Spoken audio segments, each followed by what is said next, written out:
The morning Connie Shackleford knocked on my door wearing her HOA badge like it was a sheriff's star. I had just gotten back from a 12-hour overnight rescue run and was still pulling frost out of my beard. I had a cup of coffee in my hand, my rescue jacket hanging off one shoulder, and honestly the last thing I wanted to deal with was whatever noise complaint or grass height violation she had cooked up in that spiral notebook she carried everywhere. But there she was, all 5'4" of pure self-righteous energy, standing on my porch in her puffy coat with the fur-trimmed hood, breath coming out in little clouds, her eyes already scanning my driveway like a building inspector on a mission. And right there in that driveway, sitting proud and orange against the snow-packed concrete, was my Arctic Cat snowmobile, hooked to its trailer, fresh mud and ice packed into the treads from the night before. I knew exactly what this visit was about before she even opened her mouth.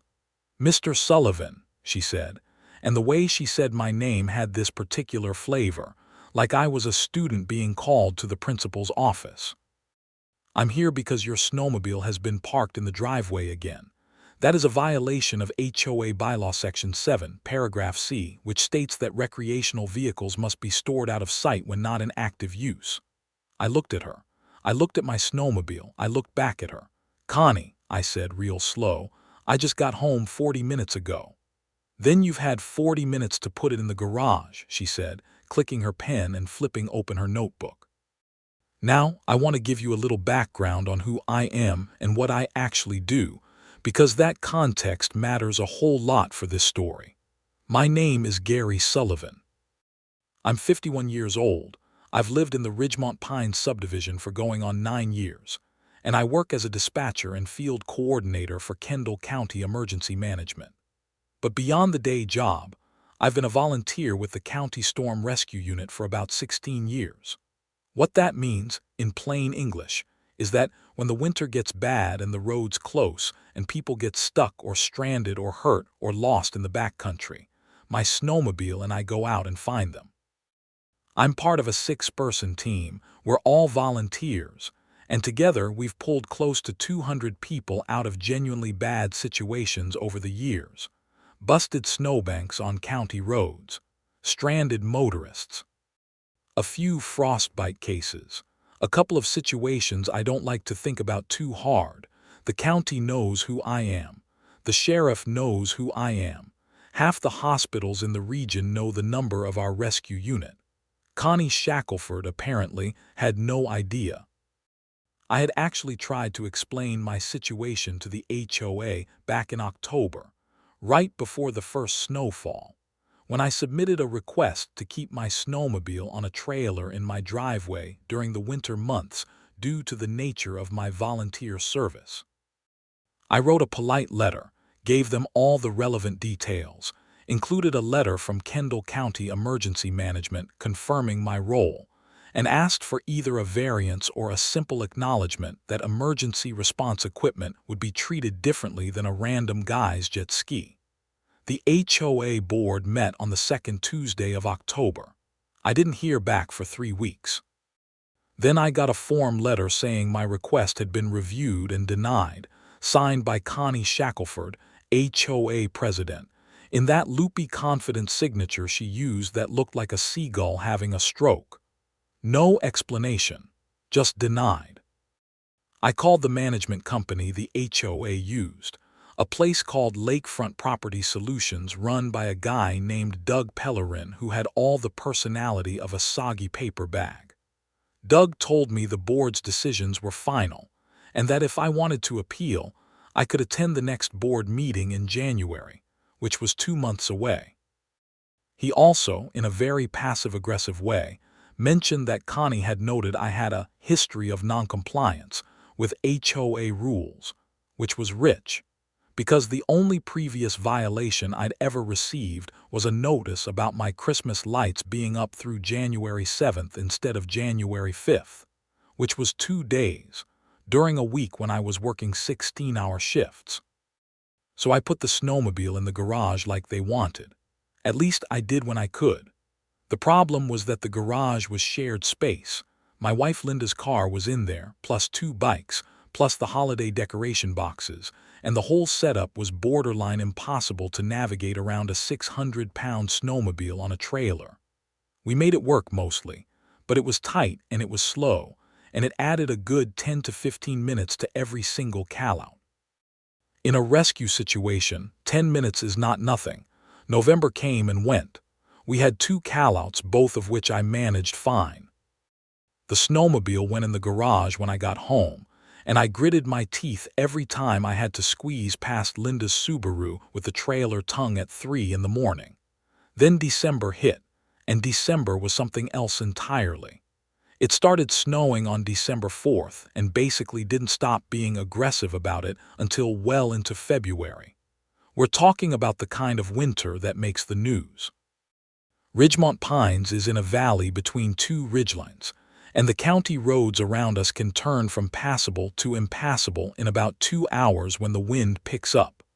The main roads get plowed, but the side routes and the back access lanes and the hiking trail corridors, those are snowmobile territory.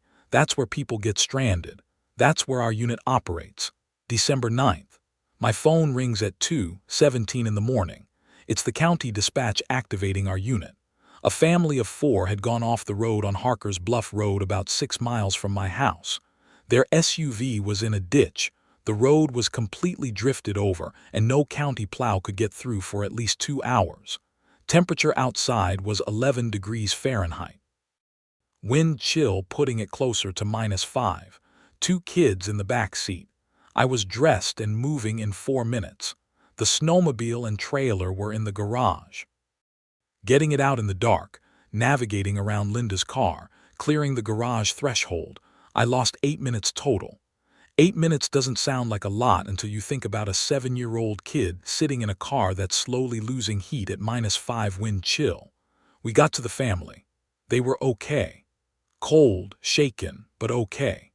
We pulled them out on the sleds and got them to a warming station the county had set up at the volunteer fire hall on Route 9. The dad shook my hand for about 30 seconds straight without letting go. The mom was crying. The kids were wrapped in emergency blankets eating granola bars like they'd just won the lottery.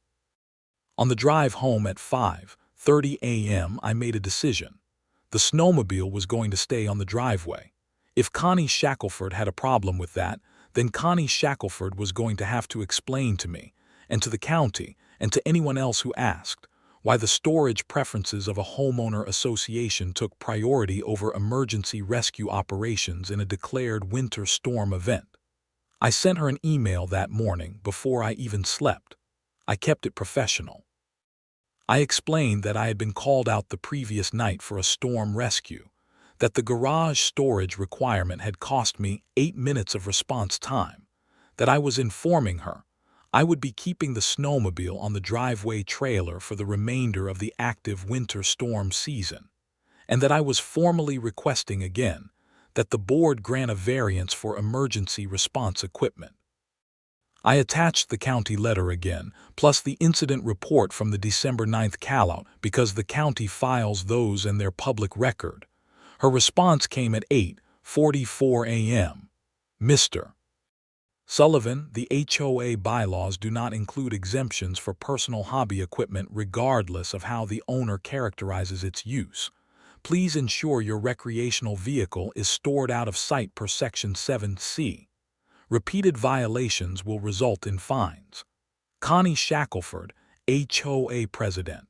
Personal hobby equipment. I want you to sit with that for a second. A piece of emergency rescue equipment registered with Kendall County Emergency Management. Used to save a family of 4 the night before. Characterized as personal hobby equipment. I took a screenshot of that email immediately and sent a copy to my own personal email, to Linda, and to a folder I had started labeling HOA documentation. I had a feeling I was going to need it. Over the next 3 weeks, we had 5 more callout events. 3 of them were overnight. 2 were daytime emergencies during active blizzard conditions when the county issued a travel advisory, and most people were smart enough to stay home. During each one, The snowmobile was on the driveway because I had stopped putting it away after that December 9th conversation with myself. It was faster, it was safer for the operation, and frankly I was done letting HOA bureaucracy interfere with rescue operations. Connie, naturally, was keeping score. I got fines in the mail. $50 a day for each day the snowmobile was visible. She had apparently been photographing my driveway from the street because the fine notices came with printed pictures, time-stamped from what looked like a phone camera. By mid-December, I had accumulated about $400 in fines. The notices kept coming with little highlighted sections of Section 7C attached. Then, on December 21st, she knocked on my door again. This time she brought reinforcements. Not physical reinforcements. She brought a printed copy of the bylaws and a sheet of paper that she described as a formal notice of pending legal action if I didn't garage the snowmobile by noon on December 23rd. I told her, standing in my doorway with the cold air pouring in around us, "Connie, do you know what I do?" She looked at me like I'd asked her to solve a quadratic equation. "I know you're a homeowner in this subdivision, Mr. Sullivan." "I'm a volunteer with the Kendall County Storm Rescue Unit," I said. "Have been for 16 years. That snowmobile on my driveway is registered emergency response equipment. I've been on 6 callouts this month alone. Last week I helped pull a semi-driver out of a collapsed snowbank on Route 22 after he'd been there for 3 hours." She blinked. Then she said, and I want you to understand that she said this with complete seriousness, "Those activities don't override community standards." I nodded slowly. "Okay, Connie, good to know where you stand." I closed the door and called my buddy Ray Costello, who happens to be an attorney who does HOA law, among other things.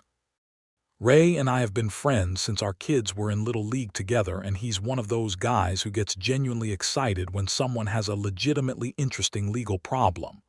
I explained the whole situation. He was quiet for a moment, then he started laughing, and then he stopped laughing and got serious. "Gary, there are a few angles here," he said. "First, most state HOA statutes include what's called a reasonableness standard. A board can't enforce rules in ways that are arbitrary, capricious, or that create an unreasonable burden. Preventing emergency response equipment from being deployed promptly during declared winter storm events could absolutely be argued as unreasonable enforcement. Second, your county registration of the snowmobile as emergency response equipment may actually give it legal status that supersedes HOA classification as recreational equipment.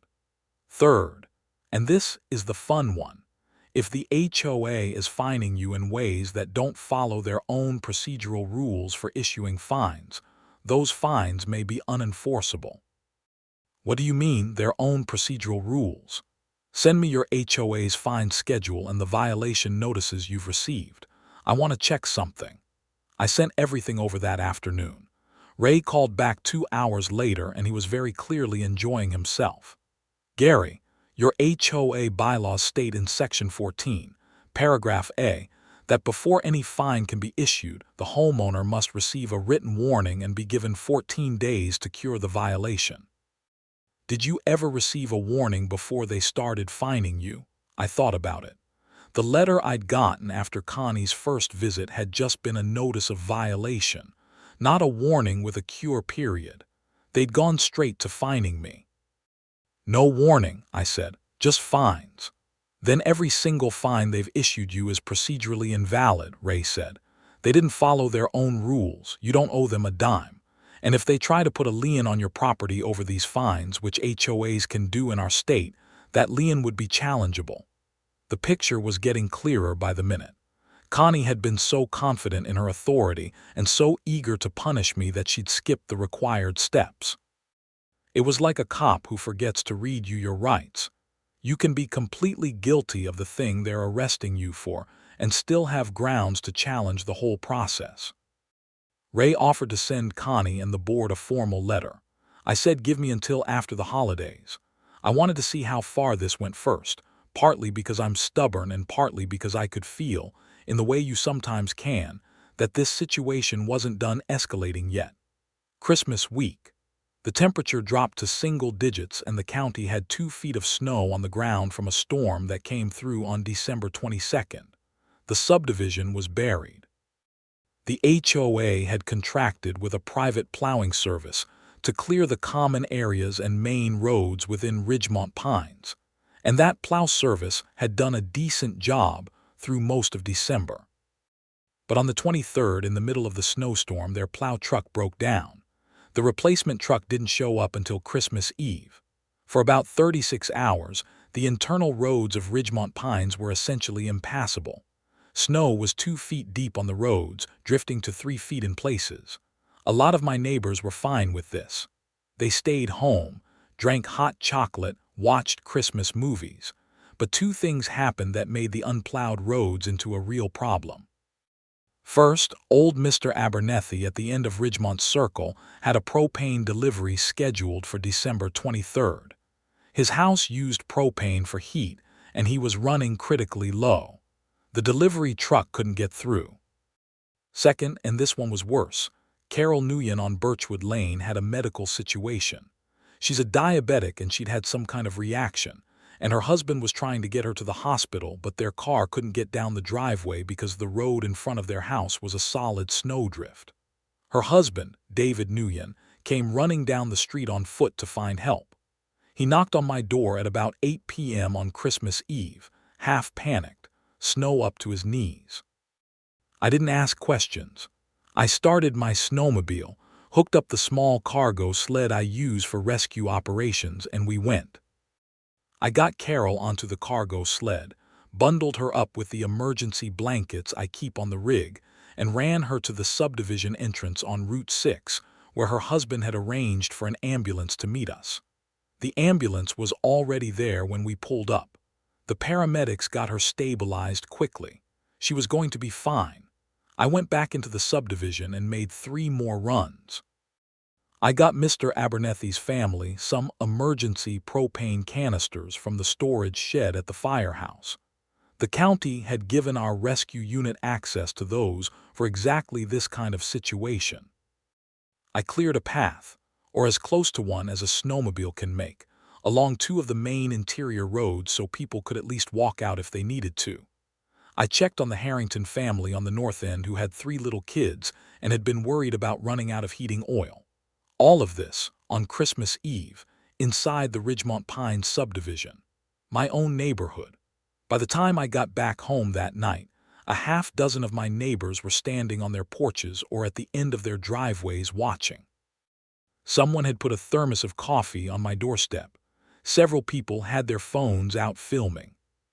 Not in a weird way, just in the way people do when they're watching something that surprises them. I was stripping off my gear in the garage when my phone buzzed.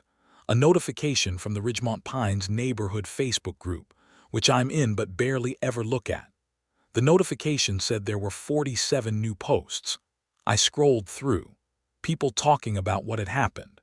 Carol Nguyen's husband had posted a photo of Carol and I at the subdivision entrance with the ambulance in the background. He'd written, "This is my neighbor Gary Sullivan. He got my wife to medical help tonight on his snowmobile because our HOA's plowing contractor failed and the roads were unpassable. Merry Christmas, Gary. We owe you one." That post had 38 reactions and 12 comments by the time I read it. Somebody else had posted, "Does anyone else think maybe the HOA should reconsider those fines they're giving Gary for having his rescue snowmobile in his driveway?" Then another person, "Wait, Gary's been getting fined for that. I thought he was a county rescue volunteer. Why is Connie fining him?" And then, like dominoes, the neighborhood started talking. I don't know if Connie was watching the Facebook group in real time or if someone called her, but by 10 p.m. she had posted a response. I want to quote it because it's honestly something. To clarify for community members, HOA rules apply to all residents equally regardless of personal circumstances. The board has been enforcing Section 7C as written. Any resident who disagrees with HOA rules is welcome to attend the next board meeting. The next board meeting. In January, 2 weeks away, very helpful response to people who had just watched their neighbor get medical help via snowmobile on Christmas Eve. The comments under her post were not kind. One of my neighbors, a retired teacher named Bate Morley, who is the sweetest person in the neighborhood most of the time, wrote, "Connie, Gary Sullivan just kept Carol Nguyen from having a medical emergency in her living room because your plow contractor failed. Maybe table the rules enforcement for one night." Connie replied, "The plowing situation is being addressed. That doesn't change the HOA bylaws." I stayed out of the Facebook thread entirely. I had learned a long time ago that the best thing you can do in a situation like this is let other people make your argument while you just keep showing up and doing the work. I went to bed. 3 days after Christmas, I got 2 more fine notices in the mail. The fines had now been escalated to $75 a day. The accompanying letter from Connie referenced the ongoing willful noncompliance and stated that if the balance was not paid within 30 days, the HOA would begin the process of placing a lien on my property. I called Ray. "She just threatened a lien," I said. "Perfect," he said. He sounded like a kid at Christmas. "Send me those letters. I'm going to send them a cease and desist, and I'm going to lay out the procedural violations, the reasonableness argument, and the county emergency designation. And Gary, I want you to dig up whatever documentation you have from the county confirming your status and the callouts." That was easy. The county kept records of all storm rescue activations. I had 6 activation records for December alone.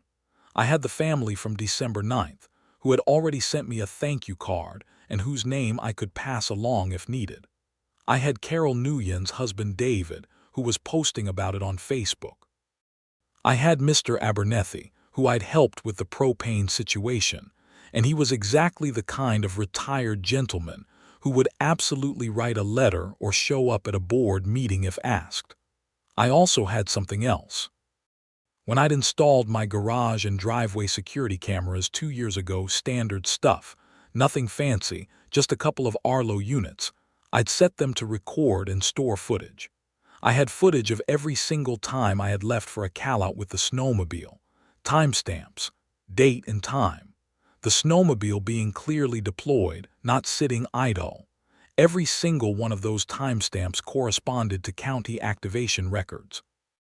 Ray sent his letter to Connie Shackleford and the HOA board on December 28th. It was, and I read every word of it, a masterpiece of calm legal language that basically said, "You have violated your own procedural requirements for fine issuance. All fines issued to date are invalid. The equipment you are attempting to penalize is registered county emergency response equipment. The enforcement actions you have taken are arbitrary and unreasonable under state statute. And if you proceed with a lien on this property, we will be filing in small claims court to have it removed and will be seeking attorney's fees." He also copied Doug Pellerin at Lakefront Property Solutions, because property management companies have their own liability exposure when they help boards do things that aren't legal. We did not get a response by New Year's. On January 3rd at 6:30 in the morning, I got activated for a rescue. A cross-country skier had gotten disoriented in the backcountry north of the subdivision in a light snowstorm and had triggered his emergency beacon. Our unit was one of 3 responding. We found him about 2 miles from the nearest road, a 40-year-old guy from out of state who had underestimated the terrain. He was cold, one ankle was twisted, and he was very glad to see us. We got him onto a sled and transported him to the trailhead where a county ambulance was waiting.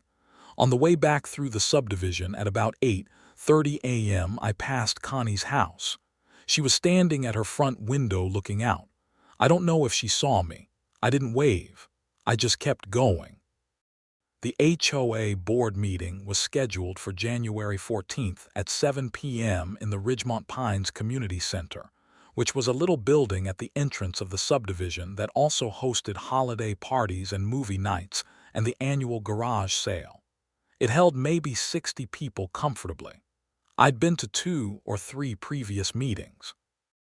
Usually, about 8 people showed up, and half of them were there because they had specific complaints about something. It was not usually what you'd call a packed house. January 14th was different.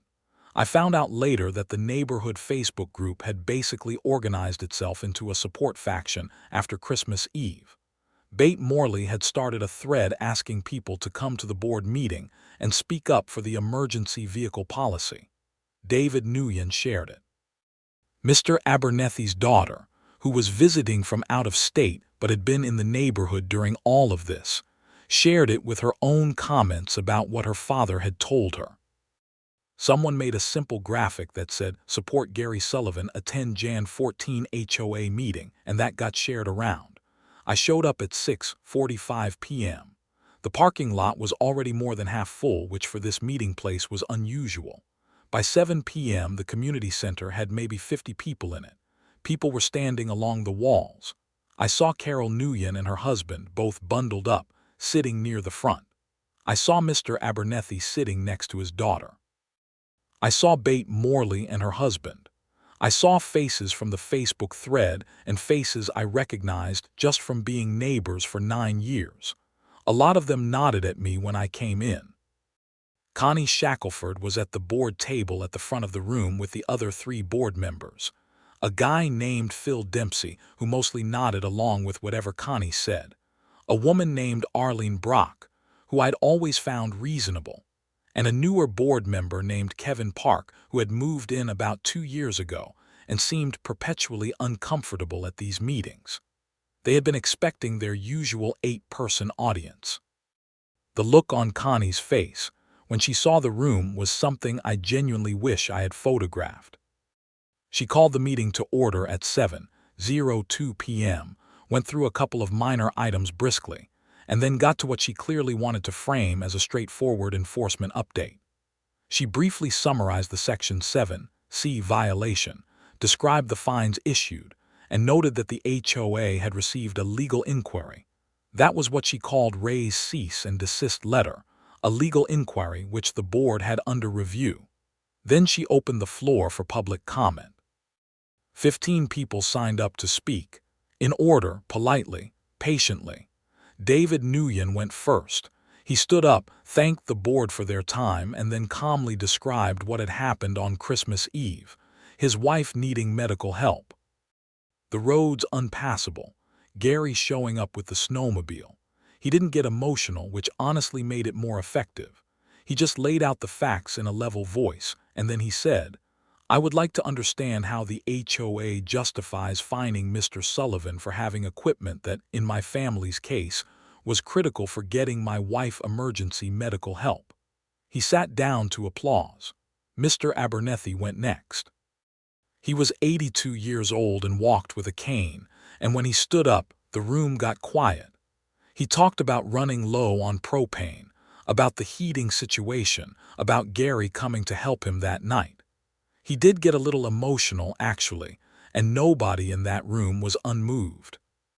He finished by saying, "I've lived in this community for 23 years. I've never seen the HOA do anything for me that Gary Sullivan hasn't done better in a single evening." That got a standing ovation from about a third of the room. Speaker after speaker went up.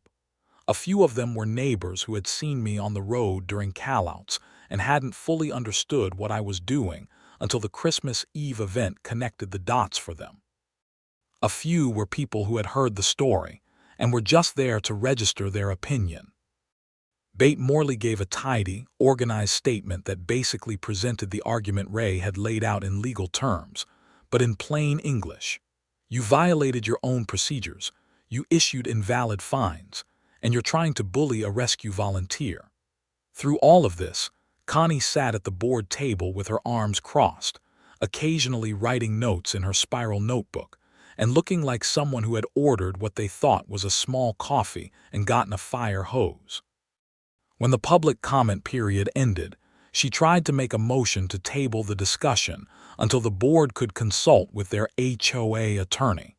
Phil Dempsey seconded it reflexively.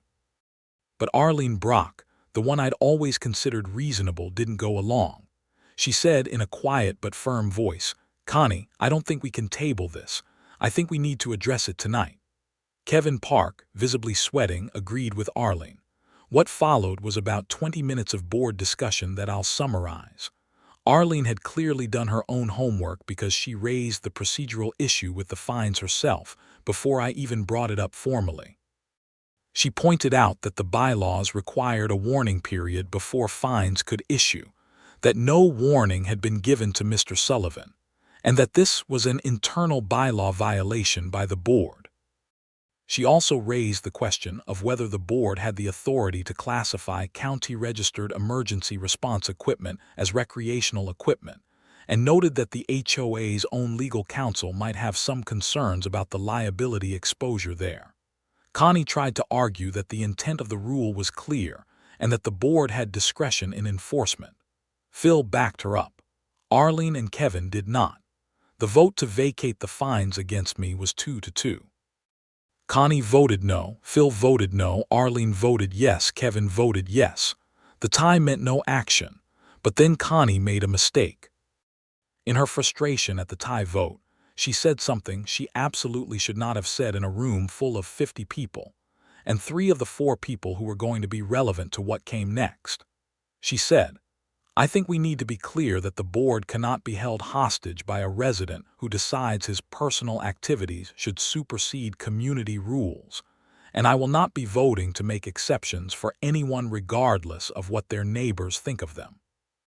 And Kevin Park, who looked like he had been building up to something all evening, said, "Connie, were you aware that the fines you issued didn't follow proper procedure?" she said. "The management company handles the fine notices." Kevin said, "I asked if you were aware." There was a pause. Connie said, "I was aware that notices had gone out, yes." Kevin said, "So you were aware that the warning period hadn't been given?" Another pause. "The board has discretion in enforcement. The bylaws say 14 days to cure before fines issue. You knew that and you still authorized the fines. That's not discretion, that's a knowing violation of our own rules." The room was very quiet. Arlene made a motion to formally rescind all fines issued to Gary Sullivan on the grounds of procedural invalidity. She asked Kevin to second. He did. 2 votes in favor, 2 votes against. Tie again. But here's the thing about HOA votes that Connie apparently forgot in her agitation. In Ridgemont Pines, a tie vote on a motion to rescind an action previously taken by the board defaults to the rescission. It's in the bylaws. Section 11, paragraph D. I know because Ray had pointed it out to me that afternoon. When I raised my hand and pointed this out gently, looking right at Arlene, not at Connie, Arlene looked it up in the meeting packet she had in front of her. She found the section. She read it aloud. She confirmed that the tie vote meant the fines were rescinded. Connie's face did something I don't have good words for. The room, however, was very clear about its feelings. The reaction was audible and sustained, but we weren't done, because Connie even then refused to let it go. She said, and I am not making this up, "This doesn't change the underlying violation. The snowmobile still has to be garaged per Section 7. I stood up. I hadn't planned to make a speech, but I had brought documentation.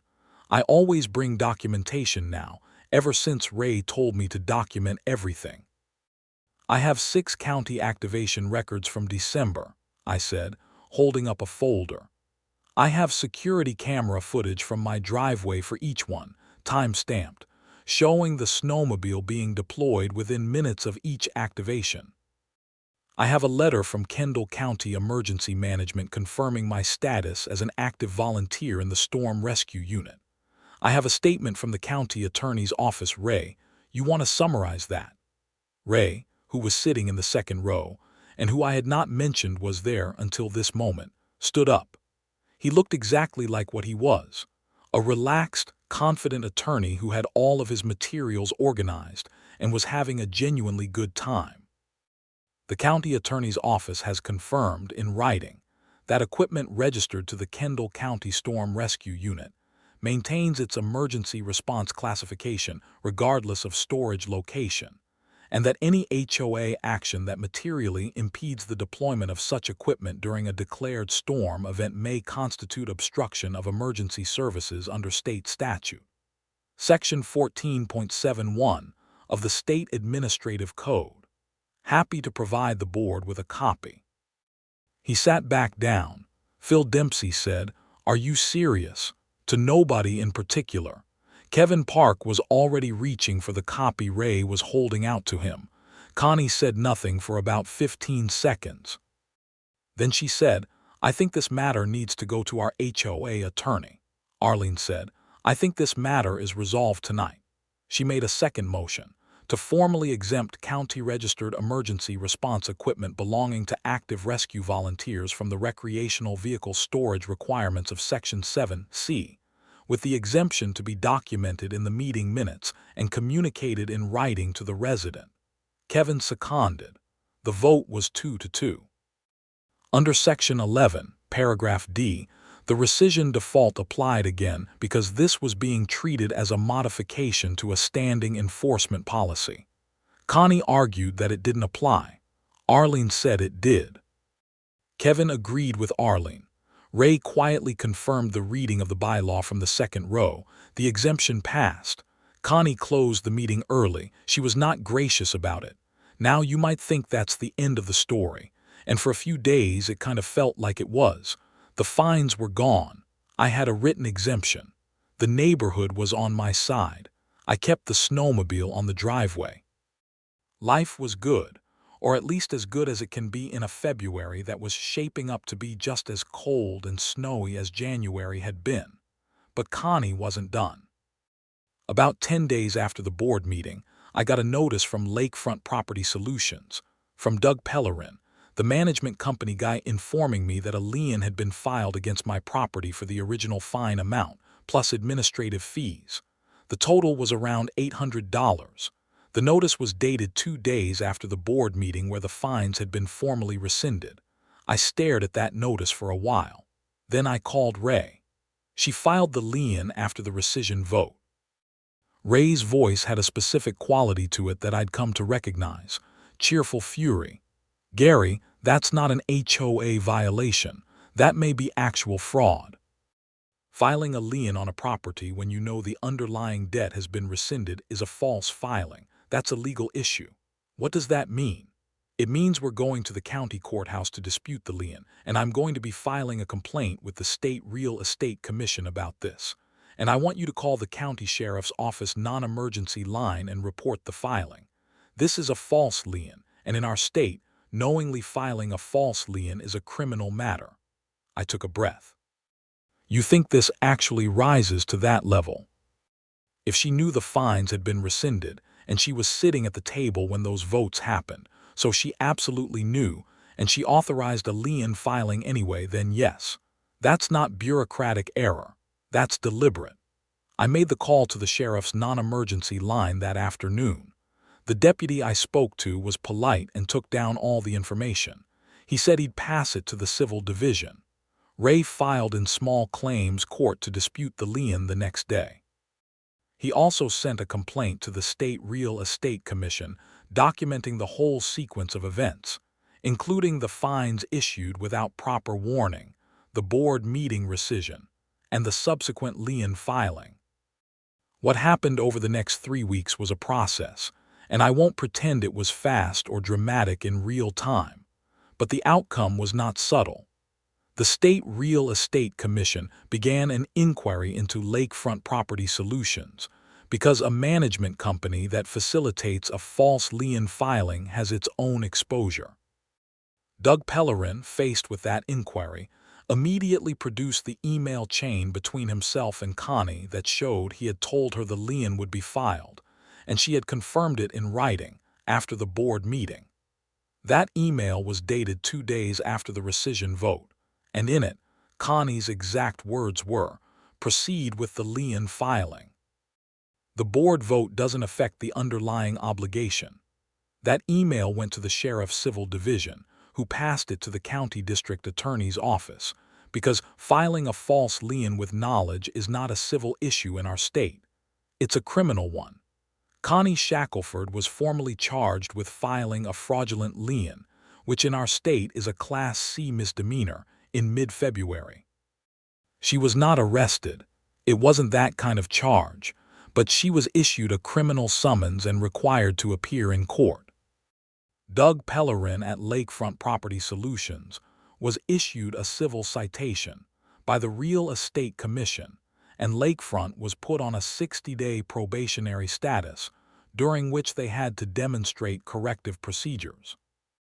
The lien was removed from my property within 48 hours of the criminal charge being filed, because the HOA's own attorney, the one Connie kept saying she wanted to consult, apparently looked at the situation and told the board in very direct language that the lien needed to go immediately and that Connie needed to step down as board president pending resolution of the criminal matter. She stepped down. Or more accurately, she was asked to step down by Phil Dempsey, who had apparently realized at some point that he'd been nodding along with things that were going to get him in trouble too. Phil called me, actually, to apologize. It was a weird phone call. I thanked him for it and moved on. Arlene Brock became acting HOA president. Her first official act was to send a letter to all residents of Ridgemont Pines summarizing the situation and formally stating that all fines issued to Gary Sullivan had been rescinded and that the lien had been removed. She also wrote a personal note to me that said simply, "Thank you for what you do for this community. We're sorry this took so long to fix." I put that note on the refrigerator. Connie's criminal case worked its way through the court process over the spring. She ultimately entered a plea to a lesser civil infraction, paid a fine to the court, and was required to complete a brief remedial course in fiduciary responsibility, which is something I didn't even know existed but apparently does, and it was apparently exactly what the situation called for. No jail time, no felony record. Just accountability, which was honestly all I'd been after from the beginning. Ray sent me his bill, which was reasonable, and I paid it cheerfully. Best money I've spent in years. The Ridgemont Pines HOA, under Arlene's leadership, went through a pretty significant policy review in the spring. They updated the bylaws to clarify fine procedures, added a formal variance process for residents with documented special circumstances, and rewrote the recreational vehicle policy to explicitly carve out county-registered emergency response equipment. Kevin Park did most of the drafting, and he did a good job of it. The new policies went to a resident vote in April, passed with about 85% approval, and were formally adopted. The community center held a spring neighborhood gathering in late April, when the snow was finally melting, and the air had that particular smell of mud and cold water that means winter is actually, finally over. Someone had the idea of doing a low-key recognition for the volunteers who had helped out during the bad storms. I almost didn't go because I'm not great at that kind of thing, but Linda talked me into it. I'm glad she did. Carol Nguyen gave a short speech about the Christmas Eve rescue. Mr. Abernethy showed up with his daughter, and they'd made a poster board thing that said, "Thank you, Gary," surrounded by drawings his grandkids had made, which was mortifying in the best possible way. The county sheriff, who had heard about the situation through the criminal case process, sent a brief letter of commendation that Arlene read aloud. Somebody brought a cake that said Section 7C, exempted on it in frosting. I don't know whose idea that was, but I ate 2 pieces. The snowmobile was parked on my driveway in plain sight for the whole event. Nobody said a word about it. I want to add one last thing because I think it's the detail that most completely closes out this whole story. In early March, while the legal situation with Connie was still working through the system, I was doing a routine maintenance check on the snowmobile in my driveway on a Saturday morning when a car slowed down in front of my house. I looked up. It was a gray sedan I didn't recognize. It stopped, and the window rolled down, and it was the dad from the December 9th rescue. The family of 4 from Harker's Bluff Road. He'd found out where I lived through the county rescue unit's public outreach page, and he'd driven out to find me. He had a card with him, handmade from his kids. The 7-year-old and the 9-year-old had drawn pictures of a snowmobile on the front, colored in orange, which was the right color. Inside, they'd both signed it.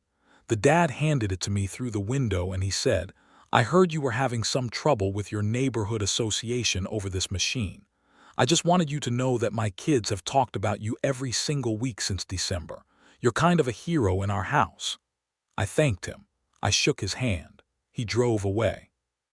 I stood in my driveway for a minute after his car turned the corner. The snow was still thick on the ground. It was cold. My breath was fogging up in front of my face.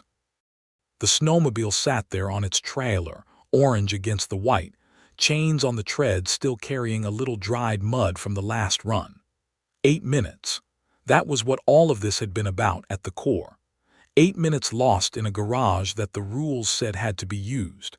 8 minutes that, on a different night, in a different situation, might have mattered in a way that a fine notice never could account for. I put the card in the house, on the refrigerator next to Arlene's note, and then I went back out and checked the weather forecast for the week, because storm season wasn't over yet and the snowmobile needed to be ready. It was right there on the driveway when I needed it. Right where it was going to stay. And as far as the Ridgemont Pines HOA was concerned, that was now officially, legally, procedurally, unanimously fine.